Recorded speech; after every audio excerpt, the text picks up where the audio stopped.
AVM coaching centre Kotananduru మీ పిల్లల బంగారు భవిష్యత్తుకు భరోసా ఇచ్చే ఏకైక సంస్థ మన ఏవిఎం కోచింగ్ సెంటర్ కోటనందూరు. అతి త్వరలో న్యూ బ్యాచ్లు TET plus DSC, EAMCET, POLYCET, APRJC, Sainik, Navodaya. AVM coaching centre Kotananduru.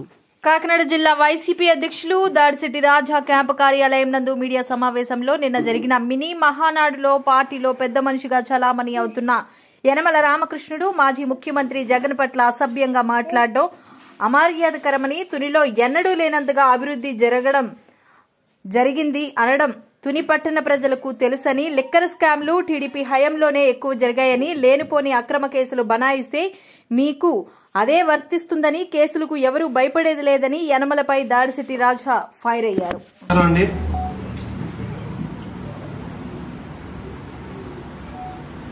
ఈరోజు తెలుగుదేశం పార్టీ జరుపుతున్న మినీ మహానాడు కార్యక్రమాల్లో జగన్ గారిని ఉద్దేశించి యనమల రామకృష్ణుడు గారు వాడు వీడు అని సంబోధించి మాట్లాడడం అది పూర్తిగా ఆయన వయసుకు కానీ లేకపోతే ఆయన చేసిన పదవులకు కానీ అది హుందాతనం అనిపించుకోదు. వాడు వీడు అని మాట్లాడడం అన్నది ఎవరన్నా మాట్లాడచ్చు, ఆయన్ని మాట్లాడచ్చు, లేకపోతే ప్రజెంట్ ముఖ్యమంత్రి గారిని కూడా అలాగా కించపరిచి ఎవరన్నా మాట్లాడచ్చు.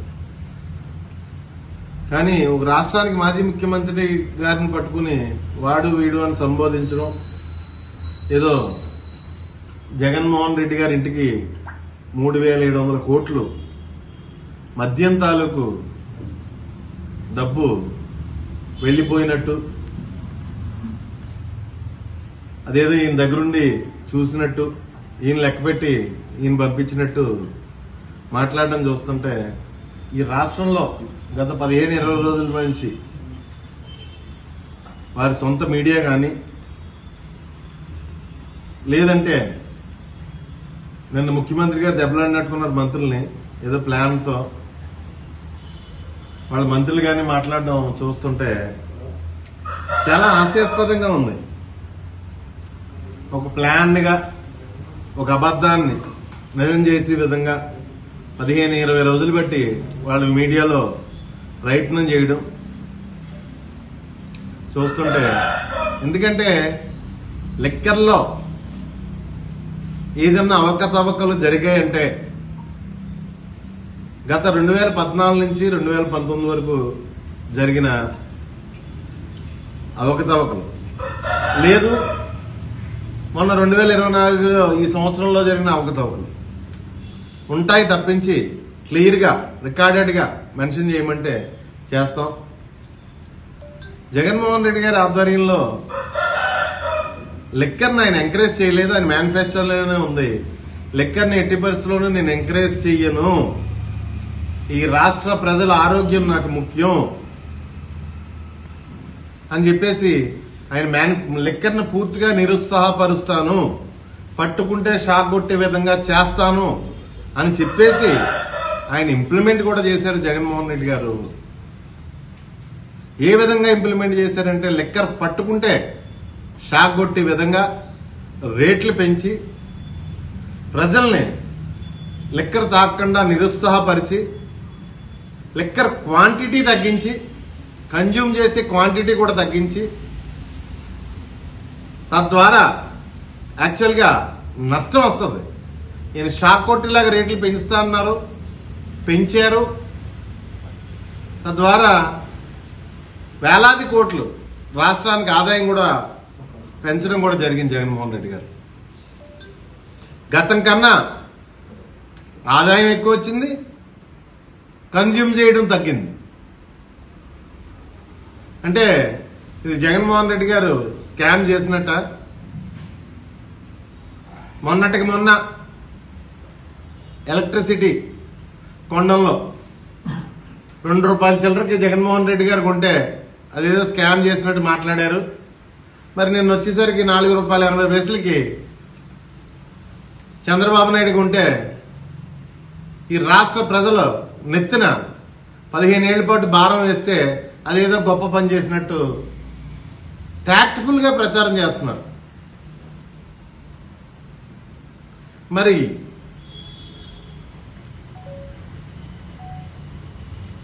వీళ్ళ ఆలోచనలు కానీ వీళ్ళ ఆలోచన విధానం కానీ జగన్మోహన్ రెడ్డి గారి చుట్టూ ఉన్న వాళ్ళని అరెస్ట్ చేయడం లేదు. ఈరోజు రాష్ట్రంలో సుమారు 12,000 నుంచి 13,000 కేసులు వైఎస్ఆర్ కాంగ్రెస్ పార్టీ నాయకుల మీద కార్యకర్తల మీద పెట్టి వేధించడం. అంటే ఇలా చేస్తే వైఎస్ఆర్ కాంగ్రెస్ పార్టీ కార్యకర్తలు, మహిళా కార్యకర్తలు అందరూ కూడా భయపడతారు అని చెప్పేసి వాళ్ళు లెక్కలు వేసుకుంటున్నారు తప్పించి వైఎస్ఆర్ కాంగ్రెస్ పార్టీ జెండా పట్టుకున్న చిన్న పిల్లోడు కూడా మీ కేసులకు కానీ మీ పోలీసులకు కానీ భయపడే పరిస్థితి ఈ రాష్ట్రంలోనే లేదు. ఏం చేస్తారు? తీసుకెళ్తారు, లోపల పెడతారు, అంతే కదా. 40 రోజులు పెడతారు, 50 రోజులు పెడతారు. న్యాయం అన్నది ఒకటి ఉంది. ఖచ్చితంగా బయటకు వస్తారు. మీరు ఏదైతే అప్పచెప్పారో అదే మళ్ళీ మీకు మళ్ళీ ఎన్నికల తర్వాత తగులుతుందని చెప్పేసి నేను ఖచ్చితంగా మీతో చెప్తున్నాను. ఇందులో మీ పోలీసుకి కానీ లేకపోతే మీ పేపర్లకు కానీ భయపడేవాడు ఎవడో వైఎస్ఆర్ కాంగ్రెస్ పార్టీలో లేడని చెప్పేసి మరొకసారి నేను తెలియజేసుకుంటున్నాను. అదేవిధంగా రామకృష్ణ గారు, చంద్రబాబు నాయుడు కాంబినేషన్ 2 సార్లు రాష్ట్ర ఆర్థిక మంత్రిగా పనిచేశారు. 2 సార్లు ఈ రాష్ట్రాన్ని దివాళా తీయించే స్థాయికి తీసుకెళ్లిన గనులు రామకృష్ణ గారు, చంద్రబాబు నాయుడు గారు. ఆన్ రికార్డ్స్ మొన్న 2019లో ఎన్నికలు అయిపోయిన తర్వాత జగన్మోహన్ రెడ్డి గారు ముఖ్యమంత్రి అయిన వారం రోజుల లోపే మీరిచ్చిన స్టేట్మెంట్సే మా పేపర్లో కాదు, మీ ఈనాడు, మీ ఆంధ్రజ్యోతి పేపర్లోనే, మీ మీడియాలోనే ఆన్ రికార్డ్స్ ఖజానాలో 100 కోట్లు మాత్రమే ఉంది,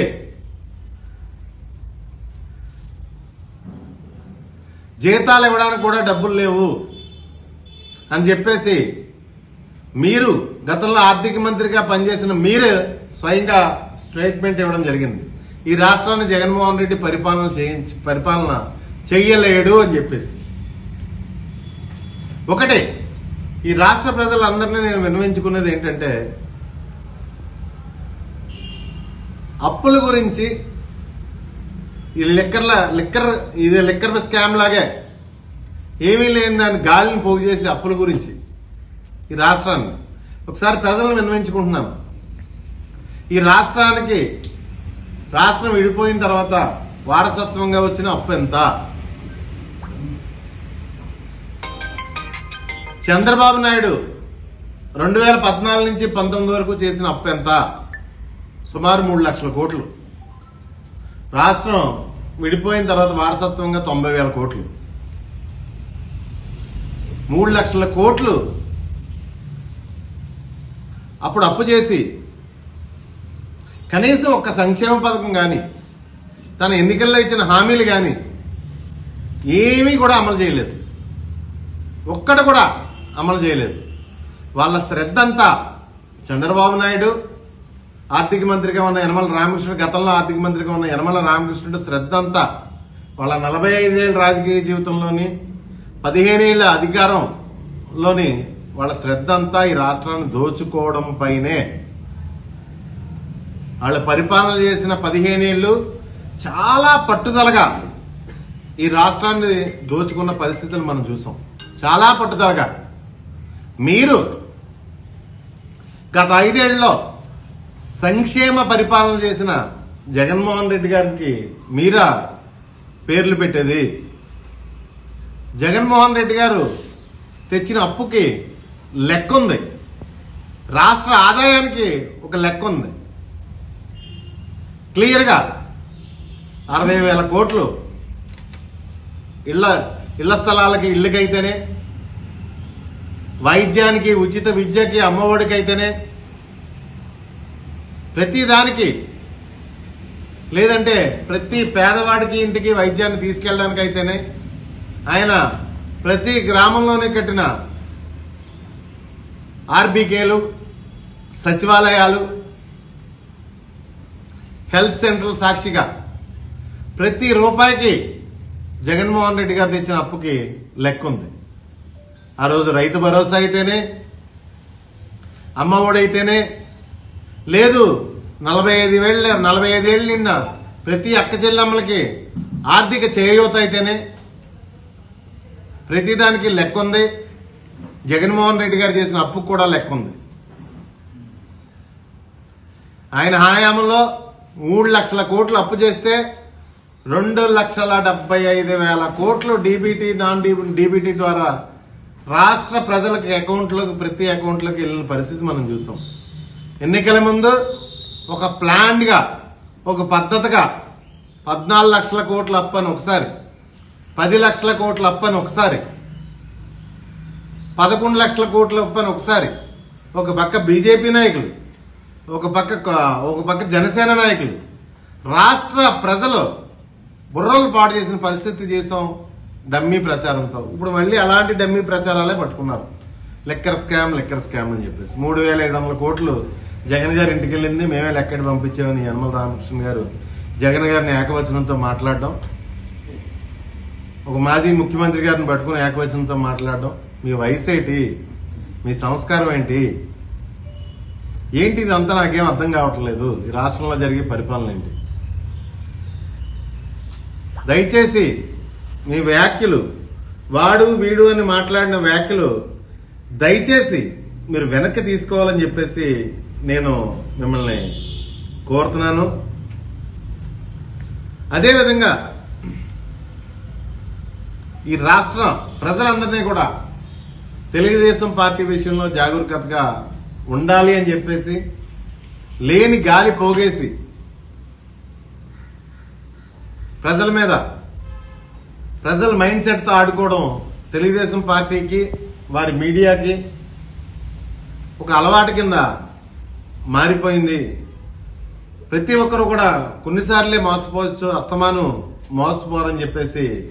ఎందుకంటే వాళ్ళు ఎవరి మీదన్నా బురద జల్లాలంటే ఒక నెల 2 నెలల ముందు నుంచి ప్లాన్ చేస్తారు, కూడబలుక్కుంటారు, దాని మీద వర్క్ చేస్తారు.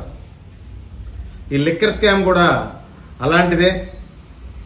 మీరు రాజకీయంగా వేధించాలనుకుంటున్నారు, వేధించండి. ఇందులో మీ వేధింపులకు ఎవడో భయపడేవాడు లేడు. మా వైఎస్ఆర్ కాంగ్రెస్ పార్టీ చిన్న పిల్లలు కూడా, జెండా పట్టుకున్న చిన్న పిల్లడు కూడా మీ వేధింపులకు భయపడేవాడు లేడు. మీకు అవకాశం ఉంది కాబట్టి జైల్లో పెడతారా, పెట్టుకోండి. ఉంటాం, 40 రోజులు ఉంటాం, 50 రోజులు ఉంటాం, వస్తాం కదా, లోపల ఉండిపోం కదా, బయటికి అయితే వస్తాం కదా. ఖచ్చితంగా వాటికి సమాధానం చెప్తాం. మరొక్కసారి ఈ రాష్ట్ర మాజీ ఆర్థిక మంత్రి మాటలు కానీ, లేకపోతే ఈ రాష్ట్ర అప్పుల విషయంలో కూడా ప్రజలు దయచేసి నిజాలు తెలుసుకోవాలని చెప్పేసి ఈ రాష్ట్ర ప్రజానీకాన్ని విన్నవించుకుంటున్నాను. ఈ వేధింపుల రాజకీయం అన్నది ఈ రాష్ట్రంలో ప్రజలందరికీ తెలుసు. ఏం జరుగుతుందో ఈ రాష్ట్రంలో, రెడ్ బుక్ రాజ్యాంగం ఏ రకంగా నడుపుతున్నారో ఈ రాష్ట్ర ప్రజలందరికీ తెలుసు. ఖచ్చితంగా మేమే కనుక బదులు తీర్చుకోవాలనుకుంటే దానికి మీలా కుట్రల్లో కుతంత్రాల్లో మేమేం పన్నవసరం లేదు. చాలా క్లియర్గా ఉంటది. బెల్ట్ షాపులు అయితేనే, ఈ రాష్ట్రంలో కొత్తగా వచ్చిన బెల్ట్ షాపులు అయితేనే, లేకపోతే లిక్కర్ మాఫియా అయితేనే, ప్రతిదీ కూడా చాలా క్లియర్గా సాక్ష్యాధారాలతో సహా మీరే దొరుకుతారు. చాలా క్లియర్గా, ఏదో పేపర్ మీద టైప్ చేసి రాసి ఇచ్చినట్టు క్లియర్గా దొరుకుంటారు. ఎందుకంటే గతంలో మీరు చేసిన స్కిల్ స్కామ్లు అవన్నీ కూడా చాలా క్లియర్గా దొరికేసి ఉన్నారు. మీరు నిరపరాధి అని చెప్పేసి మీకు బెయిల్ ఇవ్వలేదు. మీ ఆరోగ్యం బాగలేదు, లేదంటే మీ ఒంటి మీద దద్దుర్లు వస్తున్నాయి, మీ మలద్వారం దగ్గర పుండేసింది, ఈ విధమైన మీకు హార్ట్ అటాక్, గుండె జబ్బులు ఉన్నాయని చెప్పేసి ఈ విధమైన మెరిట్స్ మీద మీరు బెయిల్ తెచ్చుకున్నారు తప్పించి మీరు నిరపరాధని కానీ, లేదంటే మీరు తప్పు చేయలేదని కానీ ఏ కోర్టు బెయిల్ ఇవ్వలేదు. ఇక వేధింపులు అంటారా, రాజశేఖర రెడ్డి గారు చనిపోయిన కాడి నుంచి మాకు వేధింపులు అలవాటే. వైఎస్ఆర్ కాంగ్రెస్ పార్టీ వారు. మేమే పట్టించుకోవట్లేదు మీ వేధింపులు. ఇక జగన్ గారు ఏం పట్టించుకుంటారని నవ్వుకుంటారు మీ వేధింపులు చూసి. దయచేసి ఈ రాష్ట్ర ప్రజల బాగోగులు చూడండి. ముందు ఈ రాష్ట్రంలో పరిపాలన గాడిని పెట్టండి. ఈ రాష్ట్రంలో శాంతి భద్రతలు గాడిని పెట్టండి. ఈ రాష్ట్రంలో జరిగి విధ్వంసాలు గాడిని పెట్టండి.